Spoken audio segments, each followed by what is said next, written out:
The words sliced through the air like shards of glass, each one cutting deeper than the last. I stood frozen in the living room, my hands trembling as I gripped the edge of the coffee table for support. This couldn't be happening. Not to me. Not to us. Jenny, how could you? Richard's voice was laced with disappointment and anger. My mother has done nothing but welcome you into our home, and this is how you repay her? I turned to face my husband, searching his eyes for any sign of the man I'd fallen in love with. But all I saw was a stranger, his face contorted with rage. Richard, please, I whispered, my voice barely audible. You don't understand. I would never. Save it, Jenny, Patricia interrupted, her voice dripping with venom. She stood beside Richard, her hand resting possessively on his arm. We've seen how you've been treating me. The constant criticism, the snide remarks, the way you exclude me from family decisions. I shook my head vehemently, struggling to find the words to defend myself. That's not true. Patricia, you know that's not true. Richard stepped forward, his jaw clenched. I've seen it with my own eyes, Jenny. The way you roll your eyes when Mom speaks, how you conveniently forget to include her in our plans. It stops now. My mind raced, trying to make sense of their accusations. How had everything gone so wrong? Just yesterday, we were laughing over dinner, sharing stories, and making plans for the future. And now, I don't understand, I said, my voice cracking. Richard, we've always been honest with each other. You know me. You know I would never intentionally hurt anyone, especially your mother. Patricia let out a dramatic sigh. Oh, spare us the innocent act, Jenny. We're not blind. You've been trying to drive a wedge between Richard and me since day one. I turned to Richard, desperation clawing at my chest. Honey, please, you have to believe me. I love you. I love our family. Why would I do anything to jeopardize that? For a moment, I saw a flicker of doubt in Richard's eyes, but it vanished as quickly as it appeared, replaced by a steely resolve. I'm sorry, Jenny, but I can't ignore what I've seen. Mom's right. This has to stop. The room began to spin, and I felt my knees buckle. This couldn't be happening. How had my perfect life crumbled so quickly? What are you saying? I managed to choke out. Richard's voice was cold, detached. I think it's best if you leave for a while. Give us all some space to think things through. The words hit me like a physical blow. Leave. Richard, this is our home. Where am I supposed to go? Patricia's lips curled into a triumphant smile. I'm sure you'll figure something out, dear. You've always been so resourceful. I looked from Richard to Patricia, searching for any sign of compassion, any hint that this was all a terrible misunderstanding. But their faces remained impassive, united against me.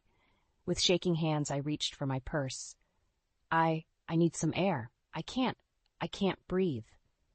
As I stumbled towards the door, I heard Patricia's voice behind me. Take all the time you need, Jenny. We'll be here when you're ready to apologize. The door slammed shut behind me, the sound echoing in the empty hallway. I leaned against the wall, my chest heaving as I struggled to catch my breath. How had my life fallen apart so completely in the span of a single conversation? As I made my way down the stairs, my phone buzzed in my pocket.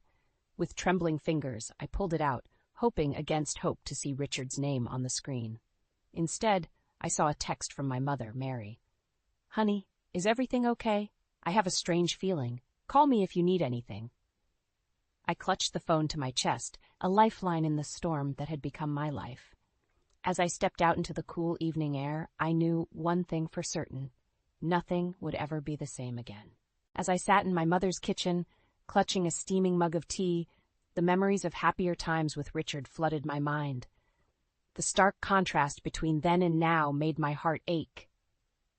Jenny, sweetheart, my mother's gentle voice broke through my reverie. You haven't touched your tea. It's getting cold.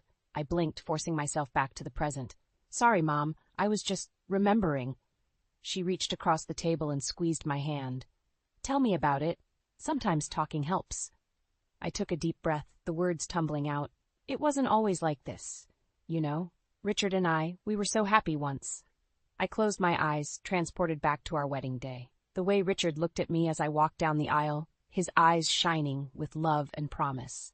Our first dance, his arms strong and sure around me as we swayed to our favorite song. We were unstoppable, I said, a wistful smile tugging at my lips. Remember how we'd stay up all night, talking about our dreams? The house we'd build, the family we'd have. My mother nodded, her eyes soft with understanding. You two were quite the pair, so full of hope and love.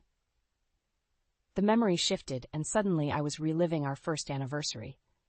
Richard had surprised me with a picnic in the park where we'd had our first date. We'd laughed and fed each other strawberries, making plans for the future between kisses. It all changed when we moved in with Patricia, I said, my voice hardening. At first it seemed like such a good idea. Help her out, save money for our own place, but then I trailed off. Remembering the day, everything started to unravel. It had been a Sunday morning, barely a month after we'd moved in. I was making breakfast, humming to myself, when Patricia walked in. "Oh, Jenny," she'd said, her voice dripping with false sweetness. "Is that how you scramble eggs? No wonder Richard's been looking so thin lately." I'd brushed it off at first, laughing awkwardly.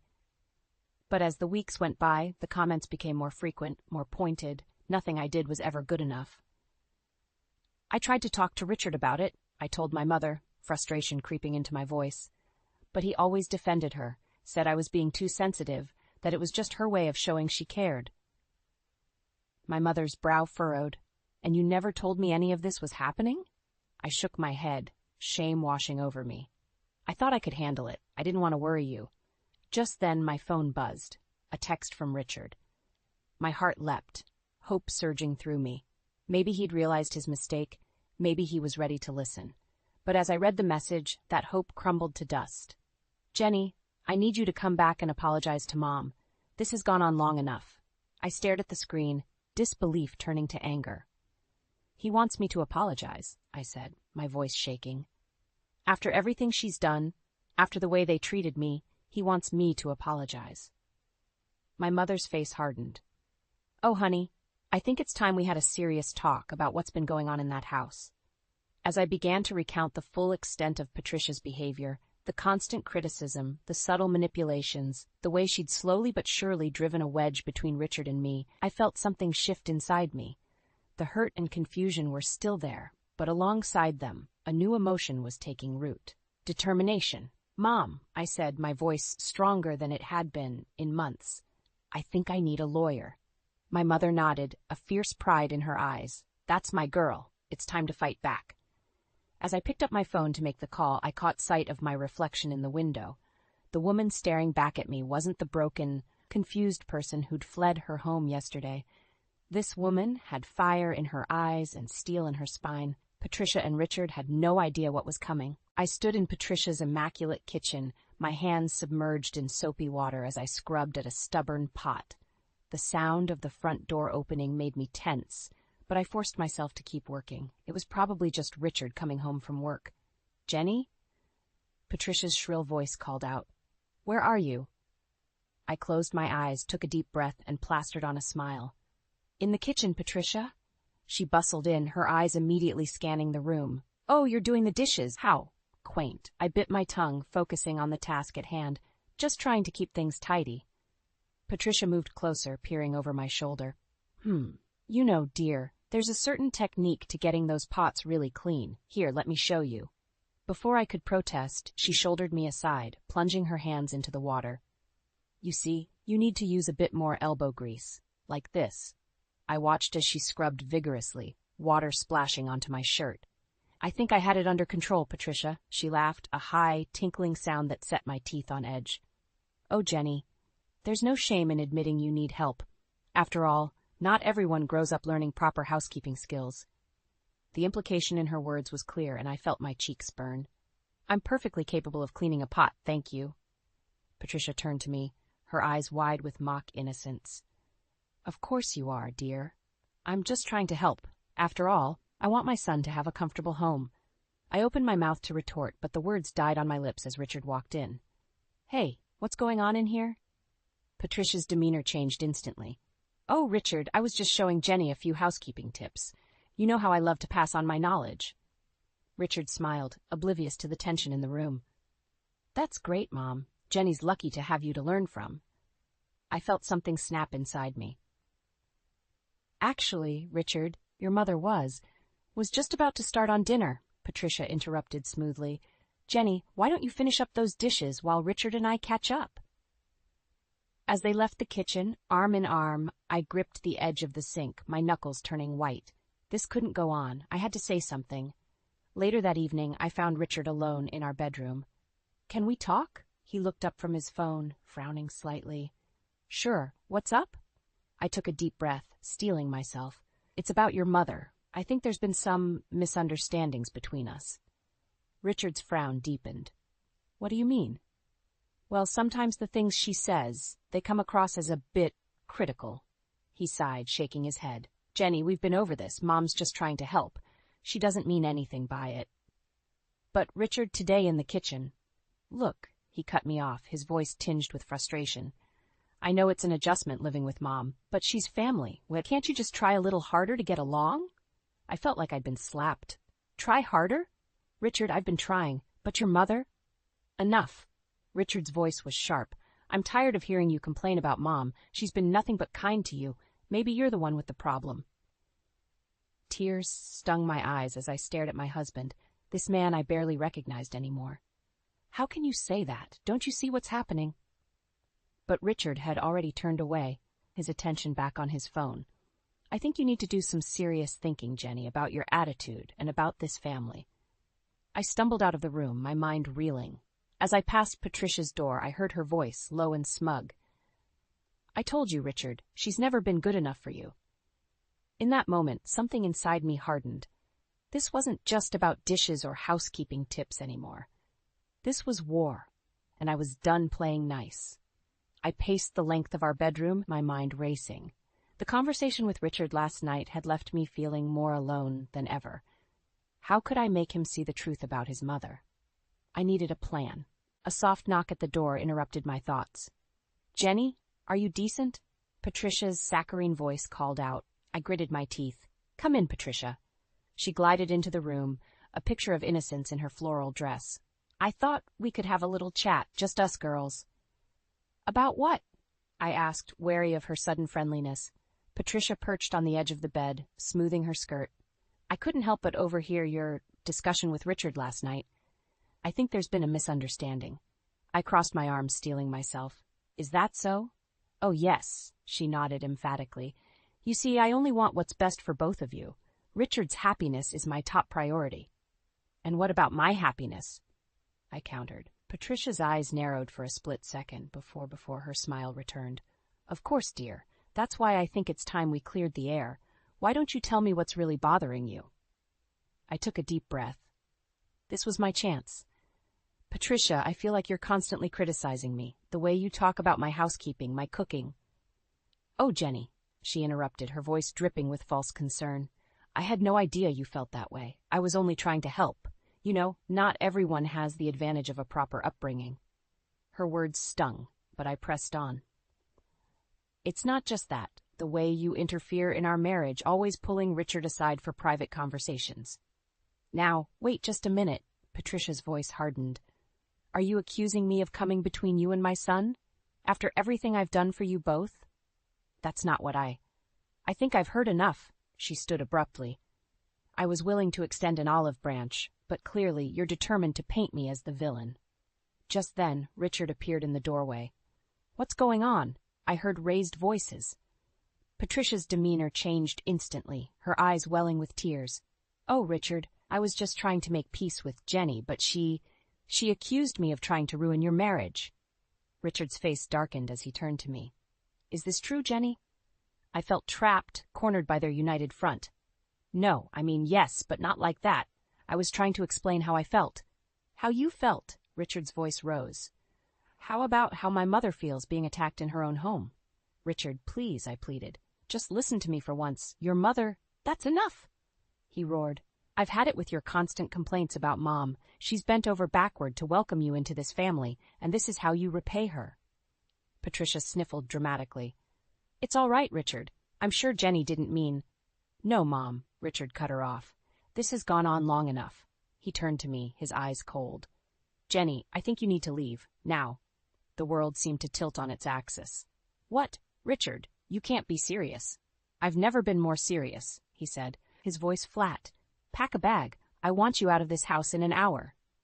As he stormed out, Patricia lingered in the doorway. For a moment her mask slipped, and I saw the triumph in her eyes. "I told you, Jenny. A mother always knows best." With shaking hands, I began to throw clothes into a suitcase. This couldn't be happening. How had everything fallen apart so quickly? As I zipped up the bag, my eyes fell on a framed photo of Richard and me on our wedding day. The happiness in our faces seemed to mock me now. I picked up the frame, my finger tracing Richard's smile. In that moment, I made a decision. This wasn't over. I wouldn't let Patricia win. Somehow, someway, I would fight back and reclaim my life, my marriage, and my dignity. With one last look around the room that had been my sanctuary, I squared my shoulders and walked out, leaving behind the broken pieces of my old life and stepping into an uncertain future. The fluorescent lights of the supermarket buzzed overhead as I wandered aimlessly through the aisles. These brief escapes had become my lifeline, a temporary reprieve from the suffocating atmosphere at home. I lingered in front of the cereal display, not really seeing the colorful boxes, lost in my thoughts. "Jenny, is that you?" I turned to see Sarah, an old friend from college. Her warm smile faltered as she took in my appearance. "Are you okay? You look terrible." I supplied with a weak laugh. "It's been a rough few weeks." Sarah's brow furrowed with concern. "Do you want to grab a coffee? You look like you could use someone to talk to." 20 minutes later, we were seated in a quiet corner of the cafe next door. As I poured out the whole sordid story, Sarah's expression shifted from shock to anger. "Jenny, this is abuse," she said firmly. "What Patricia's doing, how Richard's enabling her. It's not okay." I shook my head, tears pricking at my eyes. But what can I do? Richard won't listen to me. He thinks I'm the problem. Sarah reached across the table, squeezing my hand. "You need to get out of there, Jen. This isn't healthy for you." But where would I go? The thought of leaving, of giving up on my marriage, made my chest tighten. "You could stay with me for a while," Sarah offered, "just until you figure things out." As tempting as the offer was, the thought of leaving felt like admitting defeat. "I can't just give up," I said softly. "I love Richard. We built a life together." Sarah's eyes softened with understanding. "I know you do, but sometimes love isn't enough, especially when it's one-sided." Our conversation was interrupted by my phone buzzing. A text from Richard. "Where are you? Mom's waiting to start dinner." I sighed, the weight of reality settling back on my shoulders. "I have to go," I told Sarah, gathering my things. She stood, pulling me into a tight hug. "Promise me you'll think about what I said, and call me anytime, day or night, if you need anything."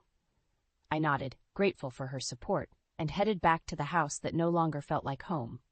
As I walked through the front door, Patricia's voice rang out from the kitchen. "Finally! We were beginning to think you'd run off." I bit back a retort, forcing a smile as I entered the room. Richard was setting the table, barely glancing up as I came in. "Sorry I'm late," I said, moving to help with dinner preparations. "I ran into an old friend at the store." Patricia's eyes narrowed. "Oh, and who might that be?" "Just Sarah from college," I replied, trying to keep my voice light. "We got caught up chatting." Patricia hummed, her tone disapproving. "Well, I suppose some people have time for idle gossip. Others of us prefer to focus on family." I saw Richard tense at her words, waiting for my reaction, but I was too tired to fight. "You're right, Patricia. It won't happen again." As we sat down to eat, the tension in the room was palpable. Richard and Patricia chatted about their day, barely acknowledging my presence. I pushed food around my plate, my appetite gone. "Jenny," Patricia's sharp voice cut through my thoughts.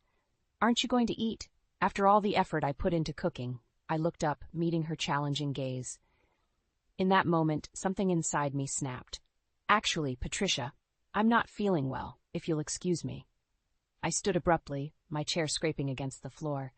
Richard finally looked at me, his expression a mix of confusion and annoyance. "Jenny, what?" "I said I'm not feeling well," I repeated, my voice stronger now. "I'm going to lie down." As I left the room, I heard Patricia's voice, low and insidious. "You see, Richard, this is what I've been telling you about her attitude." I paused in the hallway, my heart racing. This couldn't go on. Something had to change, and soon. As I climbed the stairs to our bedroom, Sarah's words echoed in my mind. Maybe it was time to start considering my options. Maybe it was time to fight back. The supermarket's automatic doors slid open, and I stepped out into the crisp afternoon air, my arms laden with grocery bags. These shopping trips had become my sanctuary, my brief moments of peace away from the suffocating atmosphere at home. But as I approached the house, a sense of dread settled in my stomach. Something was off. Patricia's car was in the driveway, but so was Richard's. He should have been at work.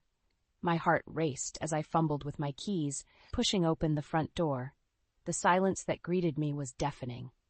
"Richard," I called out, my voice echoing through the empty hallway. "Patricia?" As I rounded the corner into the living room, I froze. Richard and Patricia were seated on the couch, their faces grim. Between them, on the coffee table, lay a familiar-looking notebook, my journal. "Jenny," Richard's voice was cold, controlled. "We need to talk." I set the groceries down, my hands shaking. "What's going on?" Patricia spoke up, her voice dripping with false concern. "Sweetheart, we're worried about you. Your behavior lately, well, it's been concerning." "What are you talking about?" I asked, my eyes darting between them and my journal. "Why do you have my private journal?" Richard leaned forward, his face a mask of disappointment. "Jenny, Mom found this while cleaning. The things you've written, they're disturbing." My mind raced. The journal. Of course, I'd been writing down everything, every snide comment, every manipulation, every moment of gaslighting. It was my way of staying sane, of reminding myself I wasn't crazy. "You had no right to read that," I said, my voice trembling with anger and fear. Patricia's eyes widened in mock innocence. "But darling, we were worried. The way you've been portraying us, twisting innocent comments into something sinister, it's not healthy." Richard nodded, his expression hardening. "Jenny, you've accused my mother of emotional abuse. You've written that I'm... what was it? Blind and complicit. How could you think these things about us?" I felt the walls closing in. This was it, the moment everything came crashing down. But as I looked at their faces, something inside me snapped. No more playing nice, no more being the victim. How could I think these things? I repeated, my voice growing stronger. "Because they're true, Richard. Every word in that journal is true. Your mother has been manipulating and belittling me since the day we moved in, and you've been too blind to see it." Patricia gasped dramatically. "Richard, do you hear how she's talking to us? This is exactly what I've been trying to tell you. She's unstable." Richard stood, his face flushed with anger. "That's enough, Jenny. I won't let you talk about my mother this way. I think it's best if you leave." The words hit me like a physical blow. "Leave? Richard, this is our home. You can't just..." "It's my mother's home," he cut me off. "And clearly you're not happy here. So please, pack your things and go." I looked from Richard to Patricia, searching for any sign of the family I thought I had, but all I saw were two strangers, united against me. With shaking hands, I grabbed my journal from the table. "Fine, I'll go, but this isn't over, Richard. One day you'll see the truth." As I turned to leave, Patricia's voice stopped me. "Oh, Jenny, don't forget to leave your house key. We wouldn't want any unfortunate incidents." I yanked the key off my keyring and tossed it on the table. Without another word, I walked out, slamming the door behind me. Standing on the porch, the weight of what had just happened crashed over me. I was alone, cast out of my own home, my marriage in tatters. But as the initial shock faded, a new emotion took its place: determination. This wasn't the end. It was just the beginning. And Patricia had no idea what she'd unleashed. With one last look at the house that was no longer my home, I pulled out my phone and dialed a familiar number. "Mom? It's me. I need a place to stay." The gentle hum of my mother's sewing machine filled the spare bedroom that had become my sanctuary over the past week. I sat cross-legged on the bed, surrounded by job listings and legal papers, my laptop balanced precariously on my knees. "Jenny?" My mother's voice called from downstairs. "There's someone here to see you." My heart leapt into my throat. Could it be Richard? Had he finally come to his senses? I rushed down the stairs, hope blooming in my chest, only to stop short at the sight of Sarah standing in the entryway. "Hey, stranger," she said, her smile tinged with concern. "Thought I'd check in on you." As we settled in the living room with steaming mugs of tea, I filled Sarah in on everything that had happened since our chance meeting at the supermarket. Her expression darkened with each new revelation.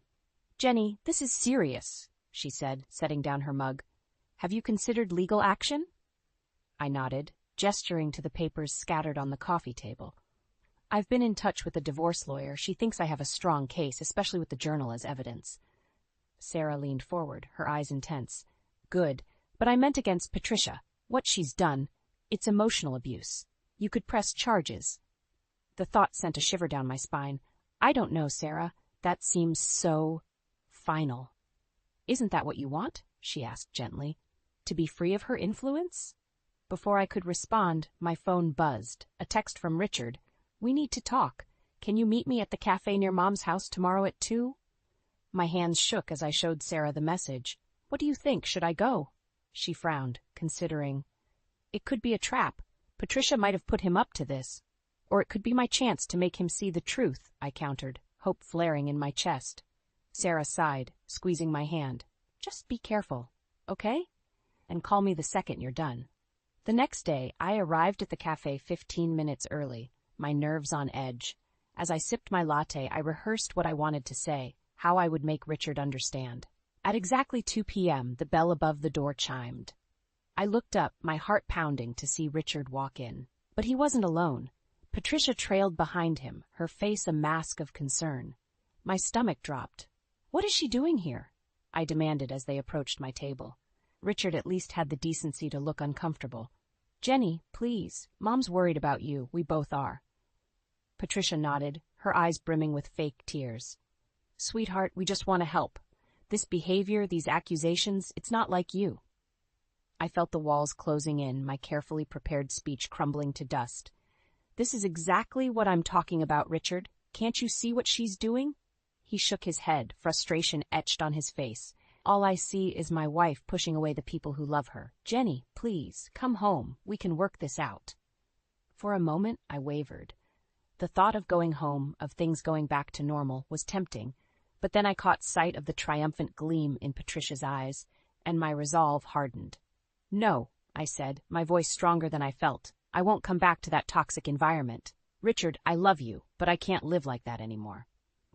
Patricia's mask slipped, her voice turning cold. You ungrateful little. That's enough, Mom, Richard interrupted, looking torn. He turned to me, his eyes pleading. Jenny, please, don't do this. I stood, gathering my things. I'm sorry, Richard, but I've made my decision. You'll be hearing from my lawyer. As I walked out of the cafe, I heard Patricia's voice behind me. You'll regret this, Jenny. No one leaves this family without consequences. Her words sent a chill down my spine, but I kept walking. With each step I felt stronger, more determined. This wasn't the end, it was a new beginning. Back at my mother's house, I pulled out my phone and dialed my lawyer's number. It's Jenny, I said when she answered. I'm ready to move forward with everything, all of it. As I hung up, I caught sight of my reflection in the window. The woman staring back at me wasn't the broken, confused person who'd fled her home a week ago. This woman had fire in her eyes and steel in her spine.